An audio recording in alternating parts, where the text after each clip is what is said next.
And then you're going to put up that agenda. Yes.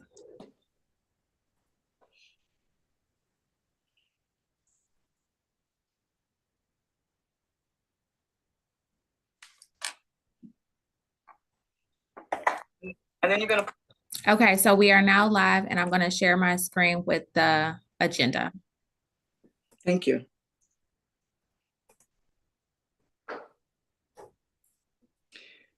Thank you. Good morning, everyone. This is Delegate Deborah Davis, and this is a Charles County delegation meeting on February the 2nd. It is 10:03 a.m., and each of the members of the delegation have been sent a copy of the agenda and a copy of what we're going to discuss today regarding the Charles County delegation legislative bond initiatives. So I'd like to get started and welcome everyone, and then go right into the top LBI. Thank you, Ariel. Last meeting, we had everyone pick their top 4 legislative bond initiatives in a Google form, and thank you all for participating. And the top 4 were United States Bomb Tech, Lions Camp Merrick, the Oasis, Grocer, and Lifestyles of Maryland with Sandy Washington. So it is typical for us to recommend 3, to put the top 3 into the request bond initiatives on those top 3. And so I'd like to have a discussion on the top 3, or maybe the one we leave out. And I'd like to open up to discussion, and I can't see hands. Can you see hands, Ariel? Yes, I can. All right. You can call them because I can't see them from mine. Who do you see? No one so far. Okay, thank you. Is there any discussion? And we also provided a summary of each of the bond initiatives. Delegate Patterson. Thank you, Chair Davis. My question is, sometimes we've split. In other words, the House will have funding priorities of the 3, and then our colleagues at Senator on the Senate side will have priorities of 3. Is that that's my understanding in prior years.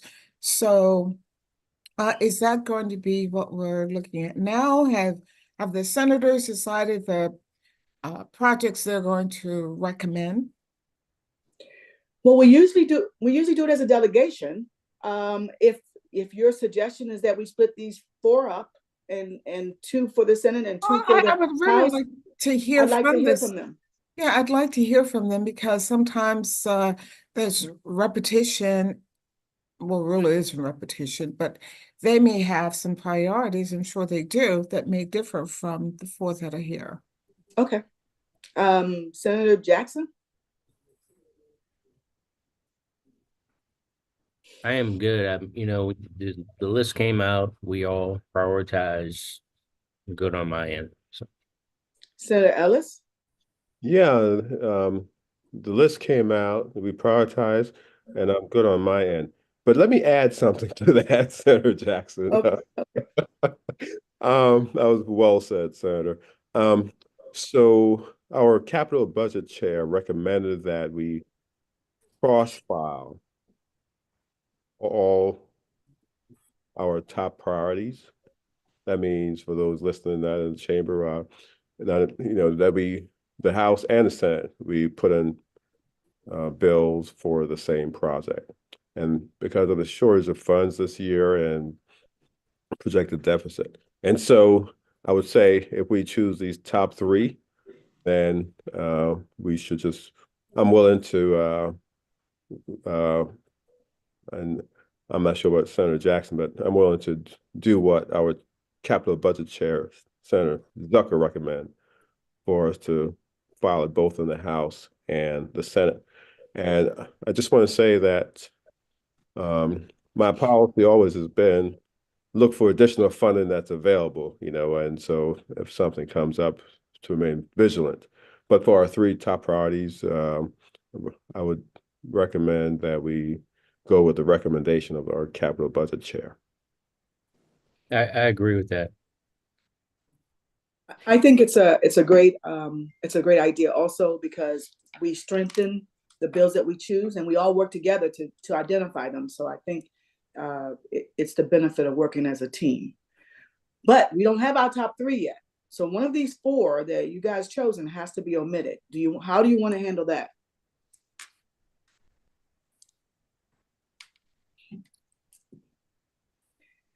And there's another question. Do we want to leave the amounts the same? Because we could always reduce the amounts that we would recommend. Any hands? So I would say that go in for the amount that is requested, because the capital budget folks will work their numbers and they will do the reduction. So I don't think we should negotiate against ourselves. But Makes here's sense. the capital budget guy right here, Doug Harris. So maybe he has better intel than I do. Any, Delegate Harris? I appreciate that, Madam Chair. So I was actually just going to say the same exact thing that the senator mentioned. Keep the numbers the same. Let the committee work the numbers if the numbers need to be dropped, because they might be fine. That's my first thought. The second question is, when we did the actual vote, was the goal to vote for 3 or vote for 4? Because I'm trying to figure out why we dropping it to 3 if we were asked to vote for 4. We would. And then if we voted for the 4, what was the top 3 out of that number?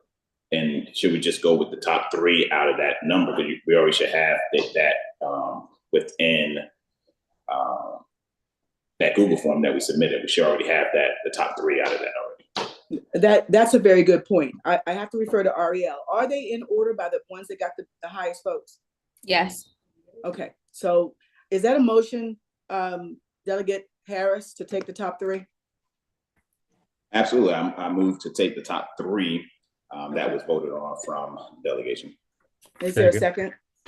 Second. Second, Senator Jackson. Thank you so much. And all in favor? Aye. Aye. Is there any opposition? Thank you. It's been moved and second and voted in favor to take the top 3 legislative bond initiatives. We will be filing ours today, Senator Ellis. I'm assuming you'll be filing them in the Senate. We'll be filing ours today and we'll send you copies. So I'm not sure. I don't know if Amani's on. As far as in cross-filing, the bond initiative is the same as regular bills. So when you submit the, I'm sorry, Madam Chair, this is Delegate Go ahead. Harris. When you submit the request, you just add that the senator's name or we do the vice versa. You all add the delegates from that district on to that particular form. And then when it's printed, it'll have the senator and the delegates on it. All right, thank you. Sounds good. So forms the will senator- both bodies. I will get forms, and you in the House will get forms, and it'll be under. In the Senate, it'll be Charles County Senators, and the House will be Charles County Del- House delegation. Okay, all right, got it. Okay, great. Sounds good. Thank you, Delegate Harris. Thank you. That went a lot easier than I thought, you guys. I have I'm sorry, I can't see them. Thank you. That's all right, Go ahead. I don't mind inserting. Go I ahead. just want to offer that should there be any funding somewhere, that we look at Lifestyles, because they are still seeking funds to open up the transition facility in Newburgh. I know we've been giving them money in the past, but some of the other facilities we've also given money each year. So should there be something that resurfaces in appropriations or ECM or wherever, please remember Lifestyles. Thank you so. That's thank my you so plug. much. Thank you so much for that, and I concur. And I think what we've done here is we've identified our top 4 priorities. So if there's any other money, we definitely would refer to Lifestyles as our 4th choice or our additional choice. And we also know that Chairman Wilson is really adamant about supporting lifestyle. So maybe he can help with money, or maybe the senator can get some, or maybe our good old Delegate Harris could find some, since he's on the finance committee. But yes, we have clearly identified our priorities. So thank you so much for that. I think that's all we need to do with LBIs. I'd like to go to Delegate Harris has his hand raised. I'm sorry, Delegate Harris. Sorry about that. I appreciate that, Madam Chair. So yes, let's circle back to what Delegate Patterson was mentioning.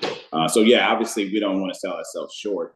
At the end of the day, we will always look at the list that's given. It's great that we have folks that sits on these budget committees to make this happen. The other piece, and we can circle back on this offline, but there might be a time period in which there is extra money. It may not be that amount, that almost that close to that $1 million amount, but it might be 300,000 or 400,000 or maybe 75,000. So do we want to look at giving lifestyle the 75,000, or do we look at another project that was on the list that might have that? So it's just a thought of what we might need to do when it comes to having additional money and where we want to look for that. Okay, thank you. I concur. And what happens is, I mean, we've worked as a group to identify the priorities, so we have them. Back to the agenda. Where are we? Oh, we wanted to give updates on the Charles County bills. So we selected 5, the delegation is supporting 5 bills, and the 6, that were submitted by the county commissioners, and the 6th one was one that was submitted by Delegate Patterson. And this is the status of them. Where are we, Ariel? You guys recognize them. The motor vehicle registration, for the exception for golf carts. Now, I understand that got held up in the Senate, so we're gonna need some help from our senators to get that one across the finish line this year. The second one is the governing bodies one, the one that Charles County, that's not it. That's the HOA bill. Charles County Governing Bodies of Common Ownership Communities, that's been drafted. That's been dropped. We've drafted it, we've dropped it. Do we have we got an HB number. And we don't have a hearing date on that yet. The Adult Protective Review Board, we have a hearing date on that for the 8th.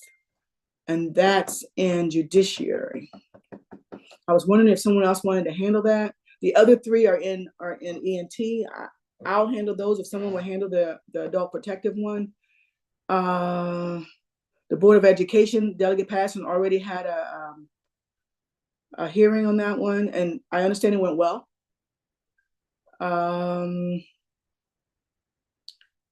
And the last one, we're waiting on the LR for the parks, the parkland and facility ones, and that bothers me a little bit because we actually submitted language, so I don't know why we're still waiting on that. Ariel checked on that. They do have it. They say they're going to have it to us before the deadline, so that's the only other one. We're having problems with LR 2750, proposal to amend the alcoholic beverages article.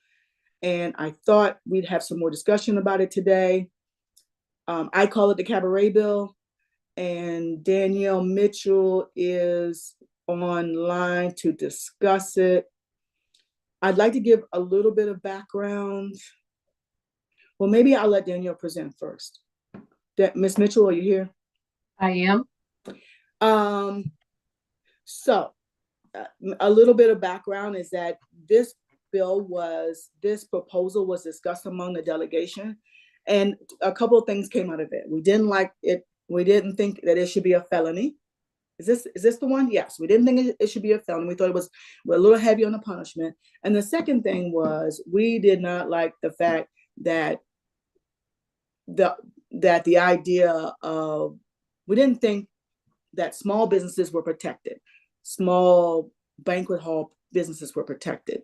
So could we start with what the problem is, what the current state of the law is, and where we want to go and why we want to go there? Can we do that? Yes, thank you, and good morning, delegation members. So the issue is, according to the sheriff's office, that they are requesting So there's a provision in the alcoholic beverages article that applies to unlicensed establishments.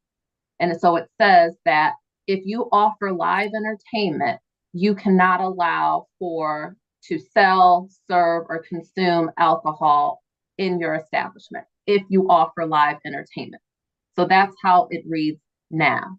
And so Okay. go ahead. Could you stop right there? Yes. So Yes. right now, what is the scope today? What is the scope? Who can do what? What is the scope of the law as it stands? Right. So today, if you do not offer live entertainment, then you could allow for like an after hours. For example, if you owned, I think this was given before. Let's say you have a nail salon, and in the daytime, that is what your business is operating as. But then after hours, perhaps you allow people to come in to consume alcohol. And so long as you don't have live entertainment, so you could play music out of a radio and that wouldn't be live entertainment. There's nothing that the sheriff's office or law enforcement can do to prevent you from allowing this congregating and consumption of alcohol on your property. So what they are saying is that they're experiencing issues with establishments that are not licensed businesses. So these aren't your bars, restaurants, nightclubs, whatever, that typically have alcohol. These are businesses that are operating as something not related to alcohol, that are then on a regular basis having sort of operations that do involve alcohol, and there's nothing that law enforcement says they can do to get at the actual operator of the business. So if they get calls for service and it's disorderly conduct or there's assault or what have you, then they're citing for those things. But when it comes to the actual operator or owner of the establishment, they're saying the only way that they can hold them accountable is to remove this live entertainment and to make it so that no business can be unlicensed and allow for serving and consuming alcohol. There are exceptions. So currently it says can't have live entertainment, and then there's 4 types of properties that can allow for that. And so they're churches, they're HOA properties, fire stations or properties owned by fire companies, and I'm missing one. And then I said churches, HOAs, fire companies, and then rooms that are registered at a hotel or motel. So you could allow for that in the room of the hotel or motel. So those are the current exceptions to this requirement that if you're going to allow for serving and consuming alcohol, you have to have a license if you have live entertainment. So they're just, the sheriff's office wants to remove the live entertainment so that they can basically make the operators of establishments that are not really alcohol establishments responsible for the things that are going on their property, which they're saying that they have a hard time doing currently. So that's the current state, and that's the reason why they asked for the bill. What they asked, because of disorderly conduct. So what happens at disorderly conduct as a fire company and a HOA? What happens there? You understand? Yeah, that they would hold, I assume, I'm not law enforcement, but I would assume that they're holding the individuals responsible, and they're not holding necessarily those fire stations responsible. But maybe if they had enough of that, maybe if they're saying that they're kind of like frequent flyers, that they keep experiencing these calls at these same locations where they don't have a liquor license, but they're allowing for it.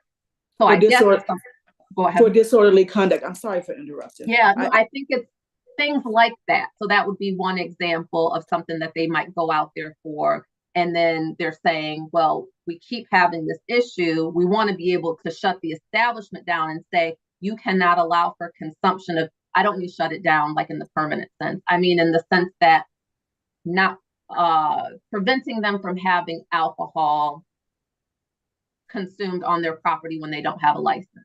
But they're saying that they can't do that technically because they don't have live entertainment. And that's the only way they can get at them, is if they don't have live entertainment. I'm sorry, it looked like Senator Jackson may have his hand up. Yes, Senator Jackson. Thank you. So this is not uncommon in other counties, you know, in Prince George's, the barber shops and the hair salons and those folks would close and, you know, close the door, have alcohol inside, playing music, doing whatever, aside from, you know, inviting in other entertainment. But is there a possibility of the nuisance abatement laws that are on the books in Charles County where they can kind of use that to ratchet up to put in place a progressive discipline or progressive citation or progressive enforcement on these facilities? Can that fall under that umbrella? I know in Prince George's we have a huge nuisance abatement. I think it's grown so much because of the, you know, it's the size of the county, but those are things that we use then to help us get at these challenges. I hear what you're saying, and I think that there is an opportunity to use zoning enforcement, things like that. If you're operating in a, you know, if you're supposed to be doing X and you're doing Y, then there's probably a zoning issue there. I think it takes more coordination between law enforcement and county planning and zoning to really go after those establishments. I think law enforcement's looking for something in their toolbox, so to speak. And what that would call for is probably them coordinating, referring these issues to zoning. And I don't believe, or nuisance abatement, it's kind of all covered in the same department for us. I don't think that's happening right now. But so do you think it's not happening, or do you think that there's not a mechanism, a process set up by which the sheriff's office comes out, they cite the owner, and then you know, coordinate with the appropriate agency or department? So I guess what is the sheriff's office asking us to do? And I heard the chair mention something about felony, or are we talking about another? This was it. We don't have a debate about reducing that. We're going to reduce it. Right, absolutely. So, but I think they need to do something, some progressive process to ensure so folks know that, hey, look, if you continue to violate this, then, you know, you will eventually have to go before the board or the commission to keep your license for the business that you're currently operating, because you've been given a license to conduct your business under one umbrella, and yet you're extending this, and you're out of bounds here. So whenever I hear felony, I have an issue with that until it meets that. I don't think this meets that, but whatever we need to do to ratchet that up, I'm willing to support it. It's interesting to hear from law enforcement, former law enforcement, but I do think that nuisance abatement is probably a better look. Can we look into that, Attorney Mitchell? Yes, we can. And I think, if I might, sometimes that has more teeth than just the officers responding and maybe removing someone from there and just, you know, moving on down. I mean, the owner has to be held accountable of the establishment because unfortunately, in some of these you know, where these have occurred, you know, this goes beyond just the disturbing the peace. It gets to, you know, knockdown, drag out fights, folks actually literally getting hurt, you know, not only law enforcement, but EMS, and, you know, it could get totally out of hand. So we have to do something.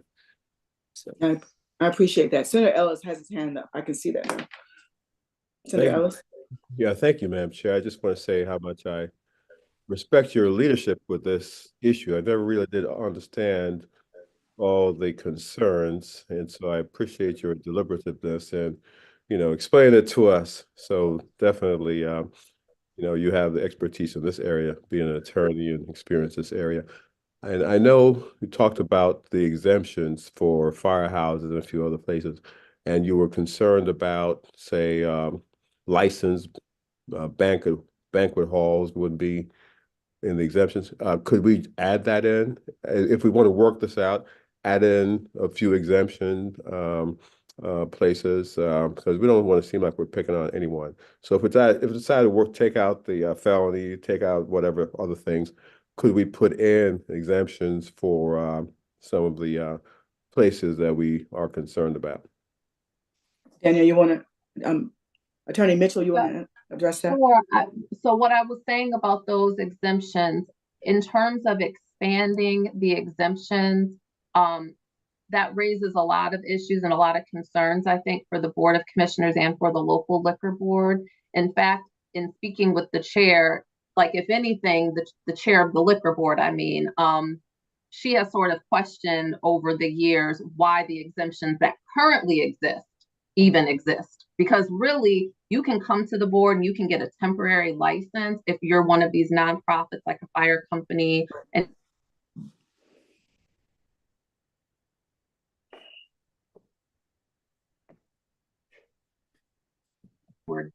create another category of unlicensed establishments, you're really creating much more difficulty in terms of enforcement. There's a whole process that applicants are going to go through, unless it's that temporary license. Like a one-day license is pretty straightforward. You have to be a nonprofit.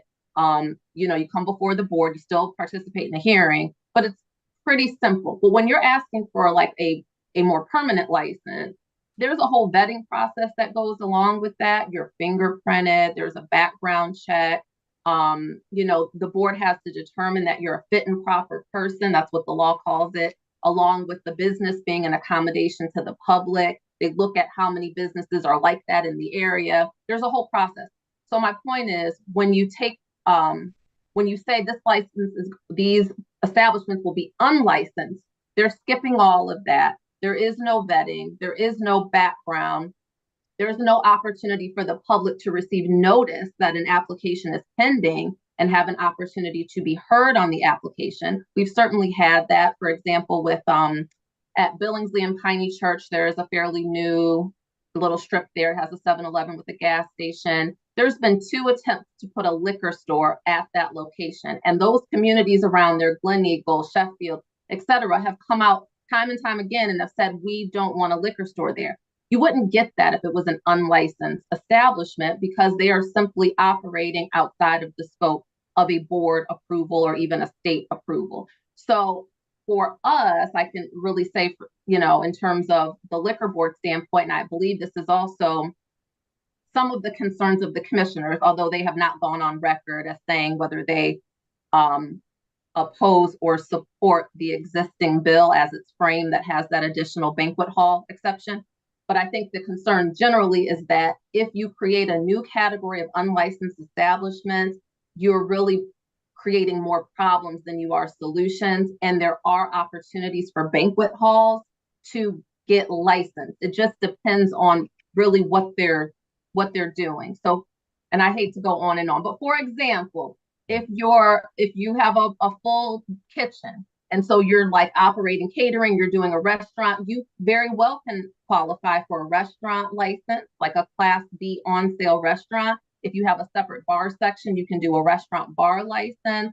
There's also Class C club licenses, where you do have to be a nonprofit for those, but that's what Middleton Hall, when it was Middleton Hall, they had a club license. JC's has a club license. And then also there are state full service catering licenses that include alcohol that banquet facilities could apply for with the state and then be able to use at their facility in Charles County. So I don't think that it's necessary, quite frankly, to include a new category of unlicensed establishments, because I don't think that the downsides they're greater than the upside. I think there's an avenue to get there now. If anything, if we want to look at a new type of license, because we have all sorts, we have golf licenses, golf course licenses, bar license, there's all sorts of licenses. Maybe we need a banquet hall license. Maybe someone is not fitting nicely because they don't have a kitchen and they don't have a bar and they just want to be able to rent out a space and allow for alcohol. If they're not qualifying for that, because they're not a club, they're not a nonprofit, maybe that's the avenue, is that we need to look at a banquet hall license, but that still means it's a process. It's an application, there's an approval, there's renewal, there's inspections, so yeah, I thank you. yeah. No, I understand that. And Okay. And if anything we can do, let us know. I mean, the finance committee I serve on the finance committee and we handle all the liquor bills that goes through Annapolis. So Understood. let me know. And Madam Chair, could I ask one kind of, Sure. Ms. Mitchell, you mentioned the residents of that area coming against that liquor store they want there at that corner or 7-Eleven. So I thought Charles County was at its maximum number of liquor license. And so what, someone would move a location or? what That's was- exactly right. So so in that area, we are at capacity. I don't recall which election district that is, but there are no available licenses there. You're right. So there was 2 attempts that I'm aware of to transfer a license from another area in that election district that has already, has a license, to put it at that location. So that's the only way you'd be able to do it right now because of the quota. It would be a transfer. And so at least 2 times there was an application to transfer to that location, and the board deemed it not an accommodation to the public because they heard from the public that they didn't want it. Right. Okay, great. Thank you. So, okay. Okay, I think are there any other hands up? I think, I really appreciate you coming to let us know more about it. You guys you've accused me of not liking this bill, but I do believe there's probably a better way to get to disorderly conduct than perhaps shutting down, not shutting down, but not allowing other small businesses to be able to function. And I don't want to mention names, but we do know that there's a facility in that area that doesn't have liquor licenses that may not be able to operate as a banquet hall because of that. We've had some offline discussions about it, but I don't know where to go from here.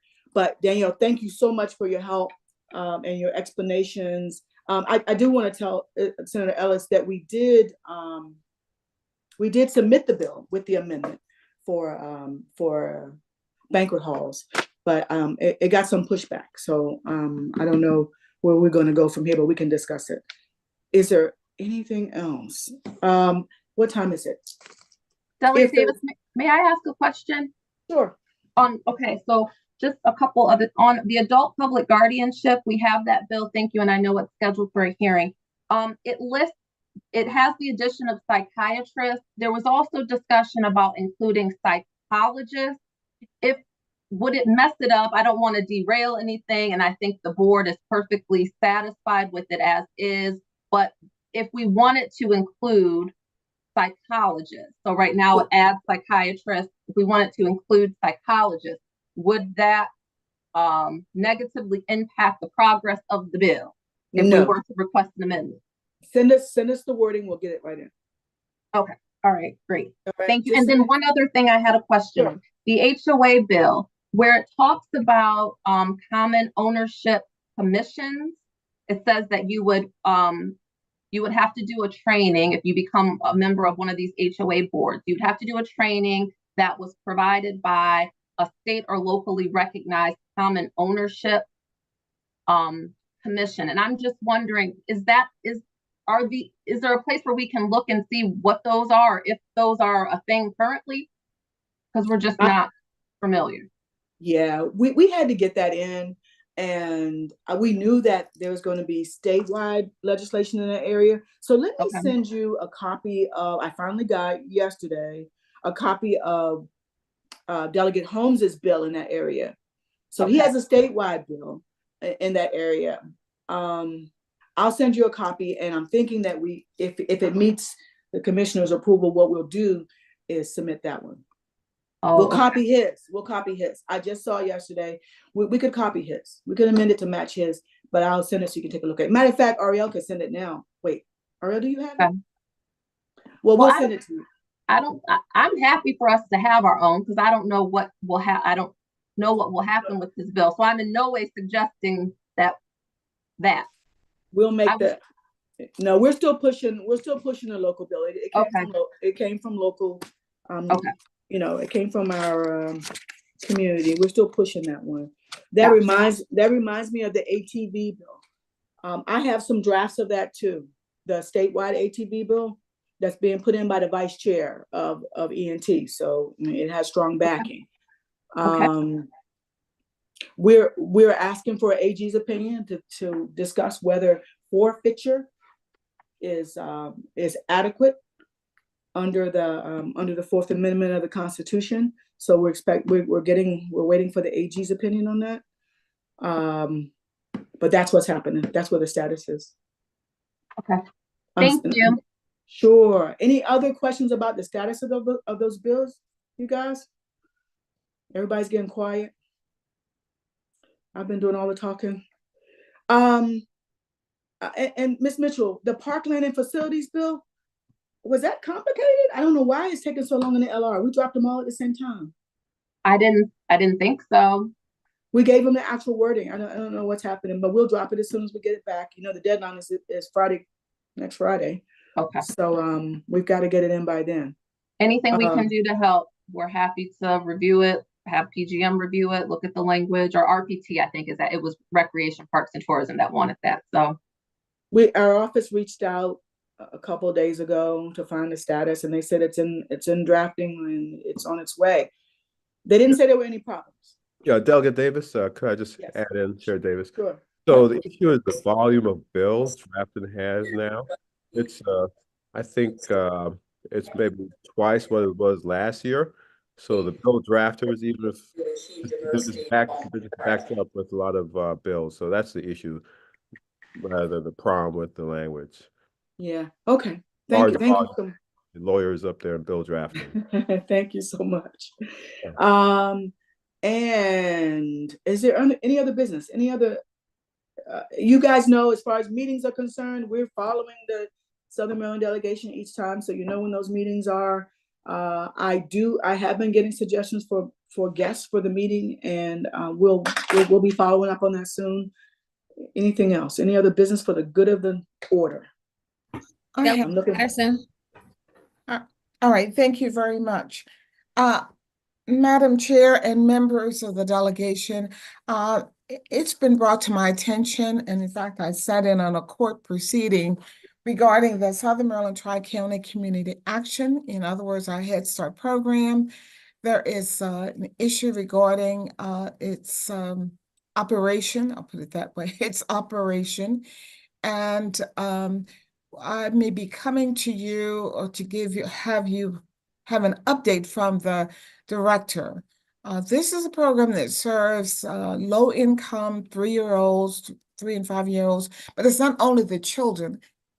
This program also addresses the family. For example, they have a fatherhood initiative, but there were some glitches, minor, I assure you, glitches, and with the audit. And so this organization is fighting for its continuation. So, Madam Chair, possibly we will have another briefing, maybe at the next meeting, regarding a Southern Maryland Tri-County Community Action, or you can certainly contact Michael Young, who is the director. Thank you. Delegate Patterson, thank you for bringing that to our attention. Is this something that we should put on our agenda for the next 2 weeks, or can it wait? I mean, can it wait till the next 2 weeks, or we need to what I'm going to do is get a briefing from Mr. Young regarding what's needed, because as I said before, I sat in on the meeting, and the county commissioners, President Collins, and also member Coates are part of their policy board. And as I said before, there was an audit by the Department of Ed, and the concern was just receipts and recording of receipts, and also mislabeling of a food package, etc. We have to be very vigilant to make sure that those people who need the services, such as the really low income families, that they get these services and they not be discontinued or absorbed into something else in terms of agencies saving money. And I said it very nicely. You've mentioned it before, and it could have a direct impact on the daycare. So Oh, yes. absolutely, absolutely. Thank you. Okay. All right. Thank you. And let us know. Give us the correspondence, and I'll distribute it among all the members. And if we feel we need a meeting before then, we can do that. Absolutely. Or a letter. Thank you. Or a letter. Yes, absolutely. Anything else for the good of business? For good of the order? Nothing else? It is 10:43. Thank you all for being here. We appreciate your being here on this good morning where we all don't really have to be in Annapolis. So thank you so much. Delegate Patterson is there. Thank you so much. Is there a motion to adjourn? So move. Thank you. Second. Thank you, Senator Jackson. Thank you guys so much. See you in 2 weeks, if not.